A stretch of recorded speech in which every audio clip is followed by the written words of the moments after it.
Jadi kalau zikir itu sudah kuat dalam diri kita, ya sudah menghadirkan esensi zikir dalam diri kita, yang dilihat semuanya itu semua anugerah Allah Subhanahu wa taala. Jadi saat dia gembira itu dia bersyukur, dan saat dia sedang mengalami duka dia bersabar. Semua sama sebagai ibadah. Semakin kenal, semakin dekat, semakin mudah. Kadang belum minta sudah diberi. Ada yang orang belum berucap, Allah sudah berikan. Sehingga ketika menghadapi masalah yang sama, ringan, bukan gak punya masalah, akan dihadapi, diringankan oleh Allah. Masalah yang sama, ini sampai ribut, adu argumentasi. Orang ini cuma senyum selesai. Kenalkan kepada Allah, nanti biarkan janji yang disampaikan oleh lisan Rasulullah itu terjadi. Pengen level tertinggi itu butuh perjuangan. Latihan dulu, gitu kan? Menguras fisik, energi, tenaga, biaya. Hasilnya indah, tapi ada jalan cepat untuk mendapatkan itu. Nih aksesnya bagus kepada Allah.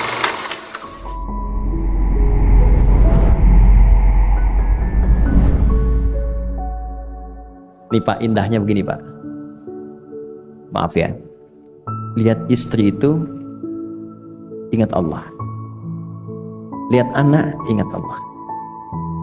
Ibu lihat suami ingat Allah. Kalau melihatnya begitu, maka substansi berumah tangga itu nikmat rasanya, dan tanggung jawab itu melekat pada diri kita untuk terjaga dalam kebaikan. Ya. Saya nitipkan handphone saya ke antum, dan antum tahu itu punya saya, ya, dan Anda mencintai saya misalnya, ta'zim di situ. Mungkin nggak handphone itu ditempatkan di tempat yang tidak baik? Mungkin nggak Anda taruh di lantai begitu saja? Demi Allah saya katakan, mungkin Anda akan mencari tempat terbaik, disimpan di situ, dirapi-rapikan, dilap-lap, karena Anda merasa itu punya saya yang dititipkan pada Anda. Manusia saja bisa Anda perlakukan demikian. Bagaimana ketika Anda melihat anak itu amanah Allah, yang Anda sebagai orang tuanya akan ditanya di kemudian hari. Maka kalau mau bersikap yang gak enak itu gak bisa Pak kita lakukan. Mau bentak tuh gak bisa, mau marah tuh ditahan-tahan, ya. Dan itu dijaga. Lihat istri sebagai amanah Allah itu beda caranya dengan hanya melihat kemanusiaannya saja. Istri melihat suami sebagai amanah Allah akan lain, ya. Makanya akan selalu sempat dan optimal merawat istri sendiri dibandingkan lihat-lihat istri orang. Begitu sebaliknya. Ibu pun tidak harus berharap, kenapa ya suami saya nggak seperti Ustadz? Harapan yang sia-sia. Sudah ada turunan hikmahnya. Nah itu ada latihannya. Latihannya apa? Alladzina yadhkurunallah, zikir. Jadi kalau zikir itu sudah kuat dalam diri kita, ya sudah menghadirkan esensi zikir dalam diri kita, yang dilihat semuanya itu semua anugerah Allah Subhanahu wa taala. Jadi saat dia gembira itu dia bersyukur, dan saat dia sedang mengalami duka dia bersabar. Semua sama sebagai ibadah. Ajaban li amril mu'min. Kalau sudah seperti itu, kata Nabi, perkara hidupnya mengagumkan, gak ada keluhan. Itu latihannya zikir. Nah, zikir ini di Quran diturunkan dalam bentuk yang pokok berupa amalan ritual. Karena itulah semua bentuk amalan ritual disebut dengan zikir. Jadi kalau kita ingin hadirkan sifat tadi, maka cara pertama tingkatkan ibadah ritual. Salat. Apalagi? Al-Quran. Saya ambil dua dulu lah, supaya nggak banyak-banyak dulu. Yang pokok salat yang kita lakukan tiap hari. Tinggal kuantitas dan kualitas kita tingkatkan. Maaf, lihat sini baik-baik. Salat itu di Al-Quran disebut dengan zikir. Dalilnya Quran surah ke-20 ayat ke-14. Dan langsung disarikan dengan fungsi ibadah sebagai fungsi hidup kita. Sudah? Perhatikan baik-baik. Innani anallah la ilaha illa ana fa'budni wa aqimis salata lidzikri. Itu dalilnya. Sayalah Allah, kata Allah. La ilaha illa ana, tidak ada Tuhan yang layak dipertuhankan dan layak disembah kecuali saya, Allah. Allah. Bagaimana kenal Allah sebagai Tuhan? Ya, yang layak disembah, yang harus dipertuhankan. Kenalnya bagaimana? Mendekatnya bagaimana? Fa'budni, sembah saya supaya kamu kenal saya, dekat dengan saya, tahu saya. Bagaimana caranya? Wa aqimis shalah, tunaikan salat.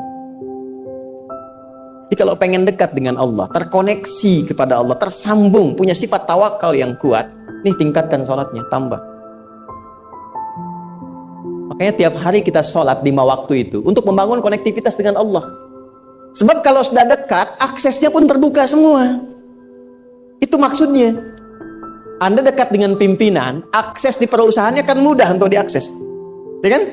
Kita punya kenalan yang kuat, yang punya sesuatu, aksesnya mudah dibuka. Kita kenal Allah dan dekat dengan Allah, apa yang sulit bagi Allah? Dan ini kita yakin. Nah sekarang Allah kasih jalan.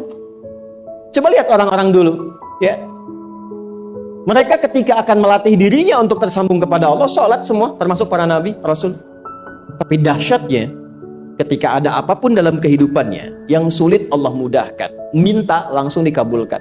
Dan sangat luar biasanya seringkali terjadi mintanya lewat sholat.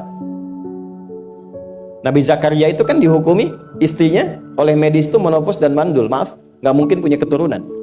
Kapan mintanya? Dalam sholat. Mohon sama Allah. Dan itu dikabulkan. Dan diabadikan di Quran dengan surah yang sama, Ali Imran ayat 38 sampai 39. Hunalika da'a Zakaria rabbah qala rabbi habli min ladunka dzurriyyatan thayyibah innaka sami'ud du'a. Ya Allah, mereka mengatakan aku nggak mungkin punya keturunan. Mereka mengatakan istriku punya keterbatasan. Maka aku memohon kepadamu yang tidak punya batas dalam pemberian. Engkau yang maha mendengar. Kalau kepada yang maha mendengar doa saya tidak dikabulkan, mohon tunjukkan kepadaku lewat sholat ini ya Allah, dengan cara apa lagi dan kepada siapa aku mesti memohon. Itu nggak nunggu lama, permohonan selesai turun jawaban ayat 39-nya. Fanadatul malaikatu wa huwa qa'imun yusalli fil mihrab. Turun malaikat mengabarkan engkau dapat kabar gembira akan punya anak, langsung namanya dikasih Allah Yahya. Annallaha yubasyiruka bi Yahya. Artinya hidup yang mustahil menurut manusia, lahir dari rahim seorang perempuan, maaf, yang divonis monopause dan mandul, bayi yang hidup, kata Allah nggak ada yang mustahil, lahir dan terjadi itu. Yahya, John, lahirlah. Kapan terjadinya? Saat sholat. Karena itu saat dipanggil sholat, itu isinya tuh kan doa semua. Silakan ngecek, isinya doa semua. Dari mulai takbir, sujud sampai salam, isinya doa semua. Itu konektivitas kita dengan Allah, minta. Kapan itu bisa terkabul dengan cepat doanya? Kapan selesai urusan kita? Kalau koneksinya bagus. Makanya disebutnya zikir, yang terhubung, yang nyambung. Semakin kenal, semakin dekat, semakin mudah. Kadang belum minta, sudah diberi. Ada yang orang belum berucap, Allah sudah berikan. Sehingga ketika menghadapi masalah yang sama, ringan. Bukan gak punya masalah, akan dihadapi, diringankan oleh Allah. Masalah yang sama, ini sampai ribut, adu argumentasi. Orang ini cuma senyum, selesai. Betapa banyak masalah kecil diargumentasikan jadi besar. Akhirnya problem. Tapi tidak sedikit masalah besar dihempaskan di atas sajadah. Ketika koneksinya dengan Allah itu kuat, tiba-tiba hilang seketika, selesai. Makanya Nabi Yakub kalau punya masalah, yang beliau lakukan apa? Dia bentangkan sajadahnya, dia sholat, dia mohon kepada Allah. Itu dilestarikan di Quran surah ke-12 Yusuf ayat ke-86. Aku tuh kalau sedang punya masalah apapun, ya aku bangun konektivitas dengan Allah. Innama ashku bathi wa huzni ilallah. Saya curhatnya cuma sama Allah. Ini Pak, ini bagian pertama. Nah, jadi kalau ingin semakin kuat, sampai ada masalah diringankan, mau kerja dibukakan pintunya, itu ada jenisnya. Yang pokok ada 5 waktu, 17 rakaat. Yang detil itu ada pada sunnahnya. Dan itu hebatnya dalam Islam. Dijelaskan caranya, disebutkan tujuannya, dan diterangkan hikmahnya. Contoh, kita sekarang jam berapa? Jam 9.20. Di waktu saat ini ada waktu sholat disebut dengan sholat duha. Duha itu dibagi 3. Ada awal duha, penguat zikir, pengganti seluruh bagian zikir di tubuh kita, yang disebut dengan syuruk. Itu kurang lebih jaraknya 1 jam setelah subuh. Jadi kalau tadi 4.45, ya 5.45 menjelang jam 6 itu masuk syuruk. Setelah itu masuk ke jam 8, jam 8 sampai ke kurang jam 10 itu pertengahan duha. Pertengahan duha. Apa fungsinya? Di antaranya mempermudah rizki. Di antaranya. Bilangannya berapa? 2 sampai 4 rakaat bisa dikerjakan. Ya, dan harapannya apa? Bukan pada rizkinya.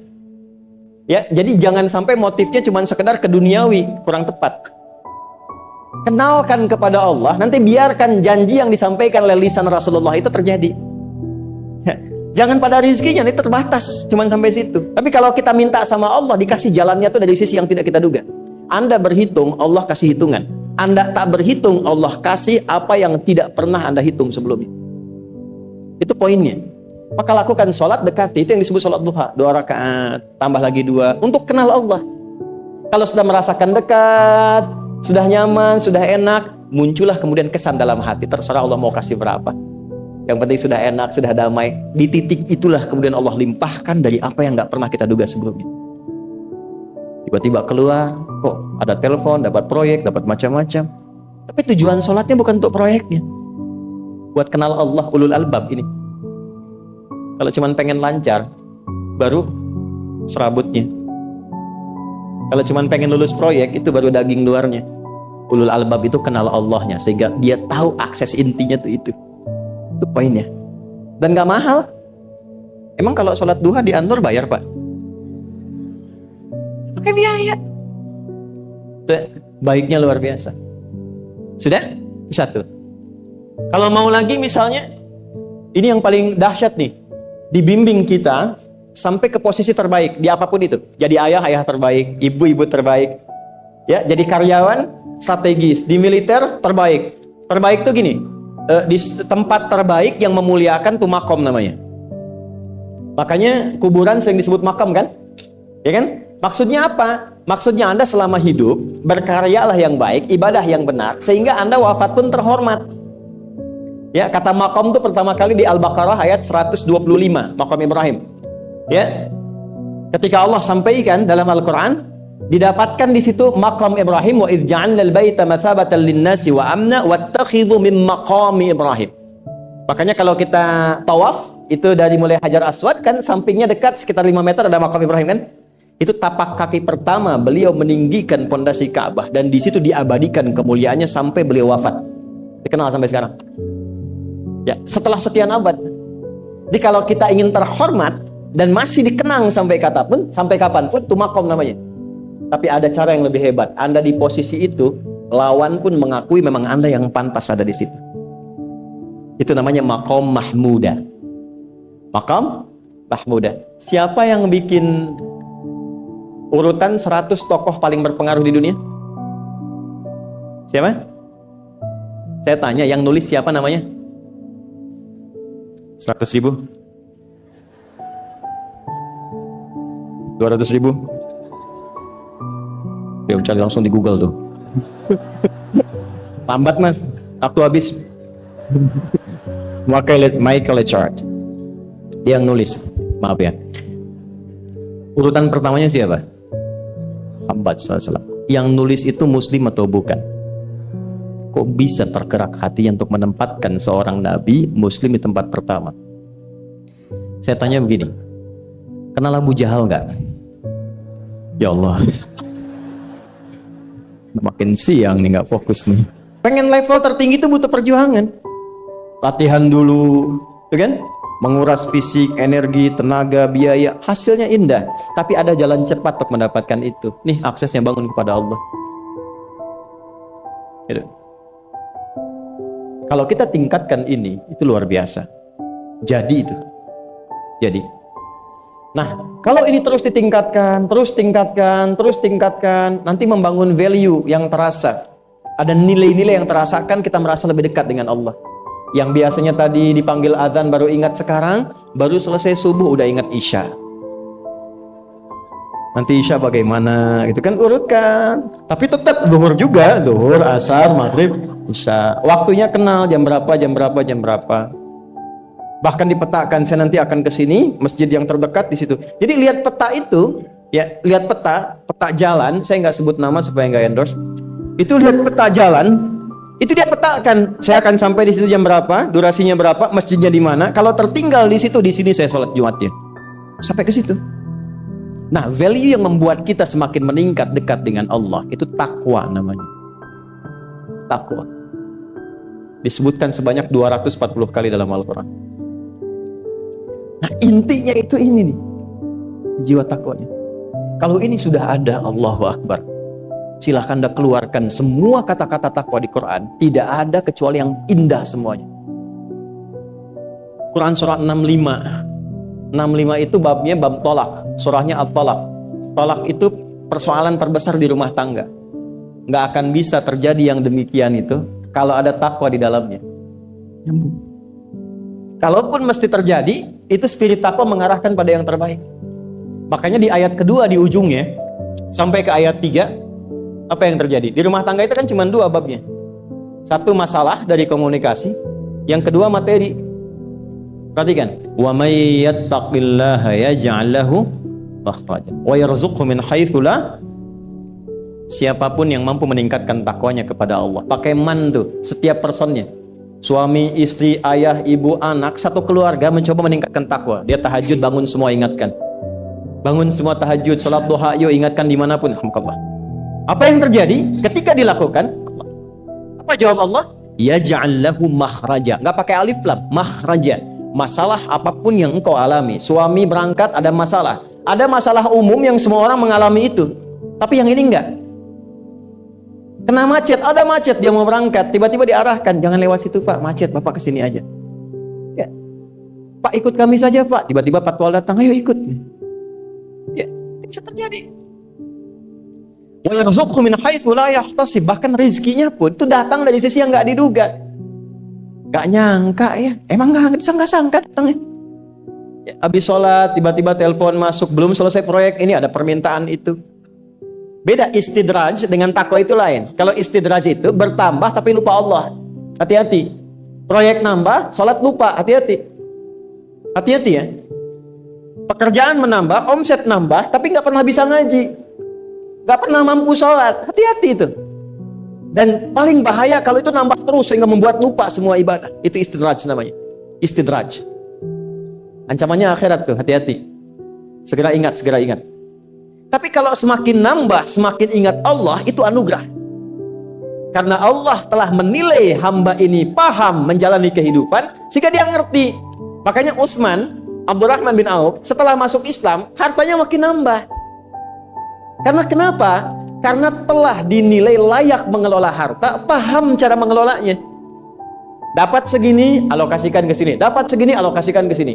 Pak, di mana logikanya ada 600 truk hasil usaha? Bapak punya 600 perusahaan. Satu perusahaannya itu bergerak di bidang misalnya logam mulia. Ya, ada emas, ada berlian, ada macam-macam dan sebagainya. Satu kali Anda berhasil mendapatkan kurang lebih 600 truk logam mulia di dalamnya.